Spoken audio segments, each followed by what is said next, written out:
नमस्कार, मैं धर्मेंद्र कुमार। प्रगति क्लासेस के YouTube चैनल में सभी का बहुत बहुत स्वागत। आज बात करेंगे प्रगति परीक्षा वर्दी वाला टेस्ट सीरीज क्रमांक 3। तो इसमें अति महत्वपूर्ण प्रश्न लिए गए हैं जो कि एग्जाम की दृष्टि से काफी उपयोगी है। देख लेते हैं। सबसे पहला प्रश्न है जीएसटी क्या है। ठीक है, तो जीएसटी जो है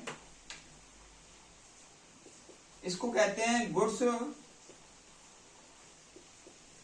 एंड सर्विस टैक्स। पहली बात तो इसका पूरा नाम जो है ना वो याद रखना है, गुड्स एवं सर्विस टैक्स कहा जाता है। फिर इसमें ये एक अप्रत्यक्ष कर है, अप्रत्यक्ष कर है ये। ठीक है, भारत में 1 जुलाई 2017 में ये लागू हुआ था। ये हमको याद रखना है, तो ऐसे याद कर लेना एक साथ। ठीक है, जीएसटी लागू हुआ एक साथ यानी कि 1 जुलाई 2017। ठीक है, फिर इसका जो हिंदी नाम है वह है वस्तु एवं सेवा कर।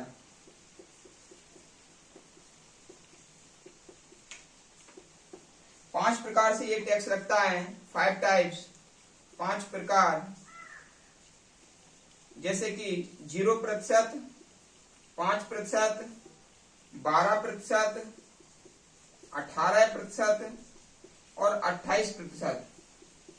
ठीक है, ये सारी जानकारी जीएसटी में हमको याद रखना है। ये पहला प्रश्न ये कंप्लीट हुआ। दूसरा देख लेते हैं।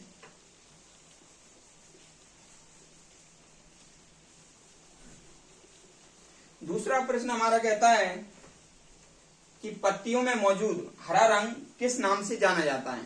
तो जो पत्तियां हैं उसमें हरा रंग होता है क्लोरोफिल के कारण। ठीक है, ये क्लोरोफिल वर्णक होता है, क्लोरोफिल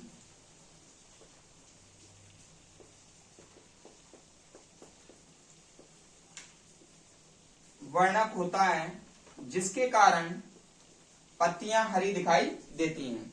और ये पत्तियां प्रकाश संश्लेषण में मदद करती हैं। यानी कि ये जो क्लोरोफिल है इसको कई नाम से जानते हैं।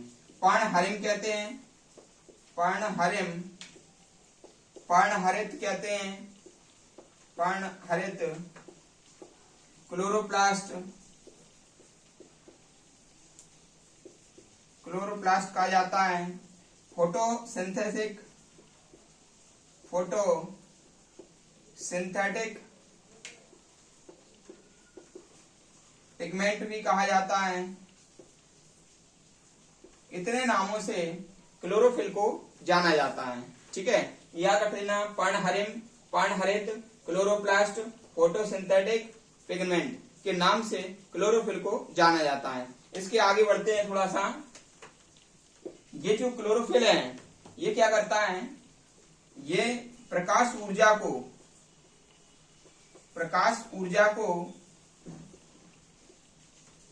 रासायनिक ऊर्जा में बदलता है, रासायनिक ऊर्जा में बदलता है।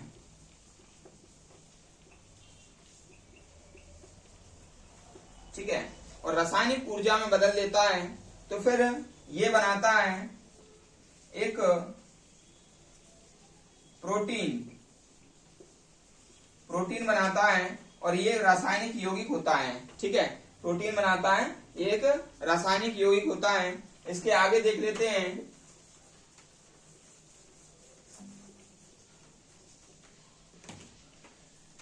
क्लोरोफिल में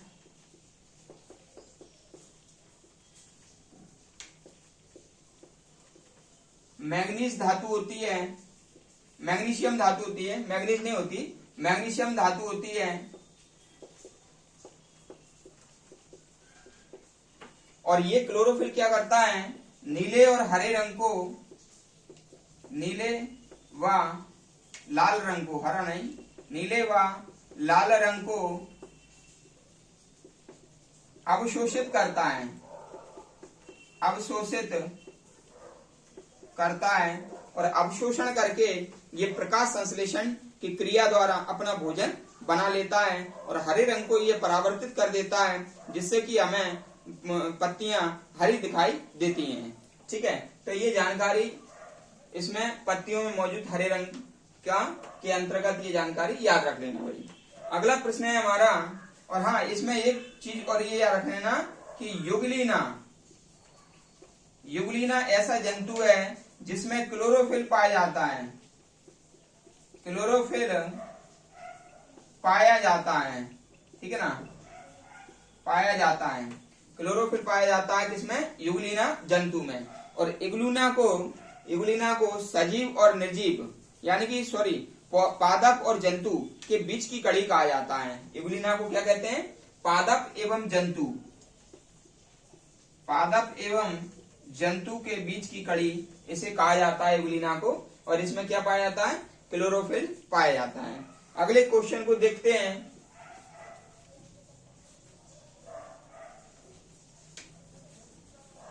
प्रश्न नंबर 3 है, कौन सा पक्षी शांति का प्रतीक है? प्रश्न नंबर 3 है, तो शांति का प्रतीक है कबूतर। कबूतर शांति का प्रतीक है। 15 अगस्त के दिन भारत में स्वतंत्रता दिवस मनाया जाता है और कबूतर को उड़ाया जाता है। कबूतर में 80 गुणसूत्र होते हैं, 80 गुणसूत्र होते हैं। ये प्रश्न एसएससी में आ चुका है कि कबूतर में कितने गुणसूत्र होते हैं? 80। और ये अंडमान निकोबार का राजकीय पक्षी है। अंडमान निकोबार का ये राजकीय पक्षी है। अगला प्रश्न देख लेते हैं। अगला प्रश्न है, नमक का रासायनिक नाम क्या है? तो नमक का जो रासायनिक नाम है वह है NaCl। NaCl इसको कहते हैं सोडियम क्लोराइड। सोडियम क्लोराइड, ठीक है। और ये जो है ना, जब शरीर में इसकी कमी हो जाती है, इस लवण की जब शरीर में कमी हो जाती है तो डिहाइड्रेशन हो जाता है। क्या हो जाता है? डिहाइड्रेशन। डिहाइड्रेशन NaCl की शरीर में कमी के कारण डिहाइड्रेशन हो जाता है और थकावट आती है, ठीक है। और पानी की भी कमी आने से होता है ये सब, क्योंकि पानी के द्वारा नमक भी शरीर के बाहर निकल जाता है। तो याद रख लेना, नमक का जो रासायनिक नाम है वो सोडियम क्लोराइड है। और सोडियम का क्लोराइड एक लवण है जिसकी कमी से शरीर में डिहाइड्रेशन हो जाती है, जो पानी की कमी होने के कारण ये होता है। और इसमें थकावट शरीर में आ जाती है, कमजोरी भी आ जाती है। और यदि महिला प्रेगनेंसी में यदि आयोडीन युक्त नमक नहीं खाती है तो उसके बच्चे को जड़ बमनता रोग हो जाता है, यानी कि उसकी जो बुद्धि है वो बहुत ज्यादा जड़ हो जाएगी। बुद्धि कैसी हो जाएगी? जड़ हो जाएगी बच्चे की। इसलिए माता को प्रेगनेंसी में आयोडीन युक्त नमक का सेवन भोजन के द्वारा करना चाहिए, ठीक है। नेक्स्ट प्रश्न हम देख लेते हैं। नेक्स्ट प्रश्न हमारा है प्रश्न नंबर 5। ये लावनी है, लावनी। तो जो लावनी है ये महाराष्ट्र का नृत्य है भाई, महाराष्ट्र। ढोलक का इसमें प्रयोग किया जाता है। लावनी लोक नृत्य है महाराष्ट्र का, तो इसमें ढोलक का प्रयोग किया जाता है, ये आप याद रख लेना। अगला प्रश्न है, तमिलनाडु में कौन सा लोक नृत्य चलता है? तो तमिलनाडु में चलता है भरतनाट्यम, ठीक है। प्रश्न नंबर 6 है ये। तो तमिलनाडु में चलता है भरतनाट्यम। भरतनाट्यम ये भारत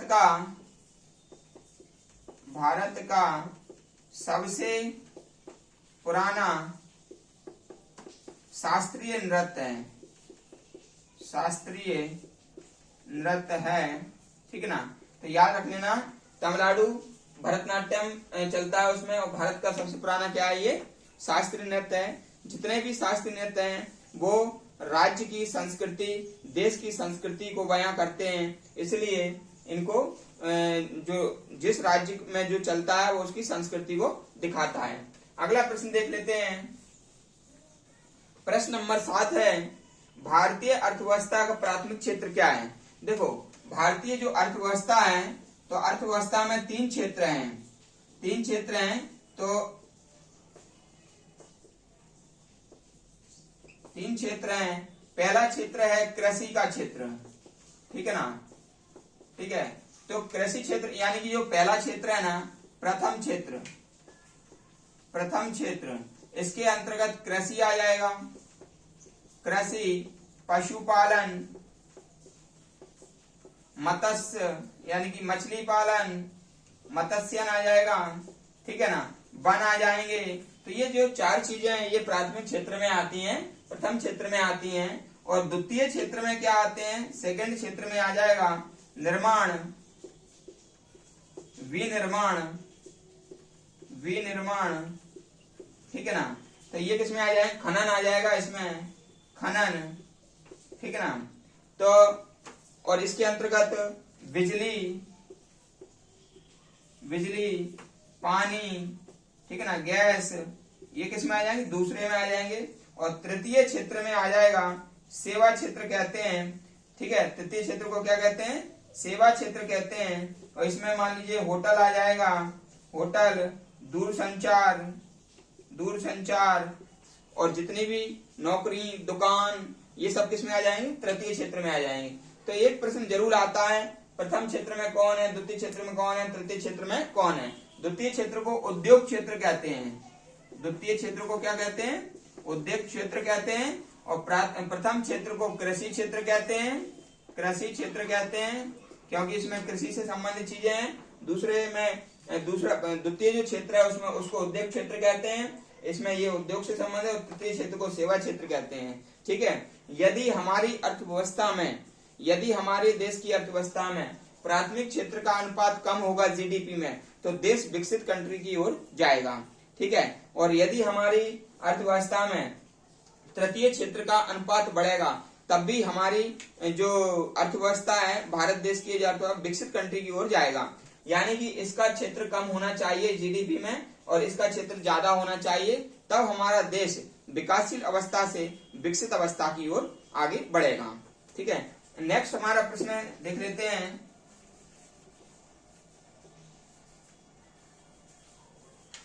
8वां प्रश्न है, डीएनए का पूरा नाम क्या है। तो जो डीएनए है, डीएनए डीऑक्सी राइबोन्यूक्लिक एसिड इसका नाम है, डीऑक्सी राइबोन्यूक्लिक एसिड। और ये आनुवांशिक कारक है जो कोशिका के केंद्रक के अंदर होता है।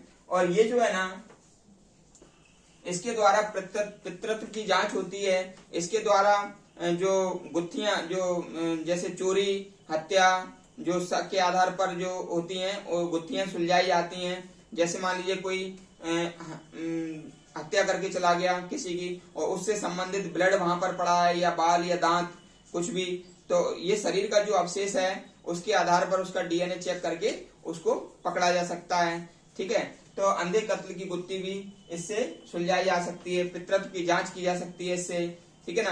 किसी की पहचान के लिए बहुत ज्यादा महत्वपूर्ण है, ठीक है।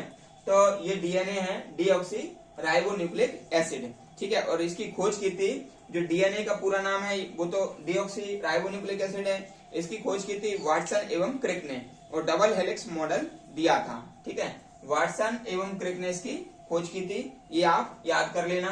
अगला हमारा है भाई 90 नंबर का है, एनलाइटमेंट ऑफ एशिया किसे कहते हैं। तो जो एनलाइटमेंट ऑफ एशिया है वो भगवान बुद्ध, महात्मा बुद्ध को कहा जाता है।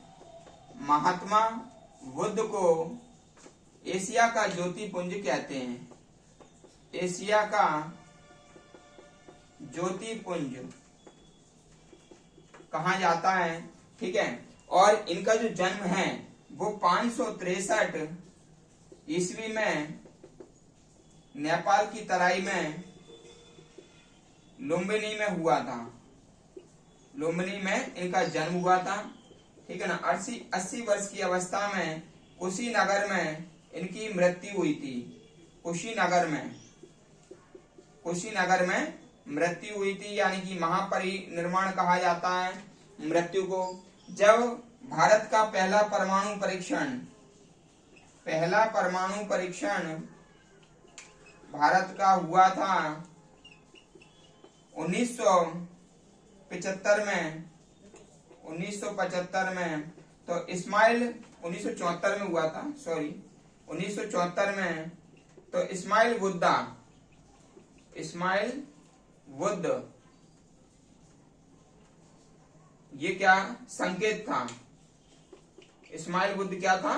संकेत था। जब परमाणु परीक्षण हुआ था तो इस्माइल बुद्ध क्या था? संकेत था। तो याद रख लेना, महात्मा बुद्ध एशिया का ज्योतिपुंज कहा जाता है और महात्मा बुद्ध का जन्म हुआ था 563 ईस्वी में और कुशीनगर में इनका महापरिनिर्वाण यानी कि मृत्यु हुई थी। और पहला जो परमाणु परीक्षण भारत का हुआ था 1974 में।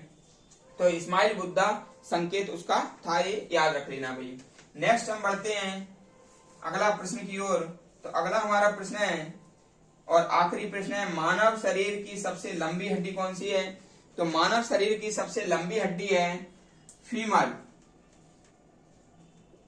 फीमर हड्डी है और ये पाई जाती है जांघ में, ठीक है ना। जांघ में पाई जाती है हड्डी, सबसे लंबी हड्डी है ये। और सबसे छोटी हड्डी होती है वो स्टेप्स है। स्टेप्स ये मध्य कर्ण में पाई जाती है, छोटी मध्य कर्ण में पाई जाती है। सबसे मजबूत हड्डी जो होती है तो वह पाई जाती है जबड़े में। जबड़े की हड्डी सबसे मजबूत होती है, ठीक है। तो सबसे लंबी हड्डी क्या है? फीमर, जांघ में पाई जाती है।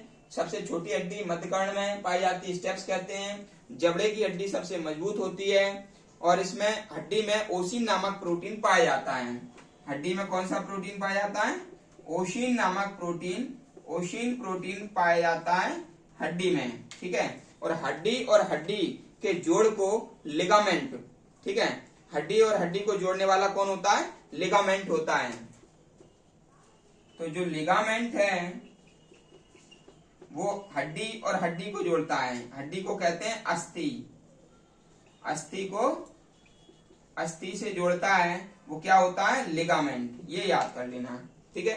तो आज की हमारी टेस्ट सीरीज कैसी लगी आप कमेंट्स करके बताना।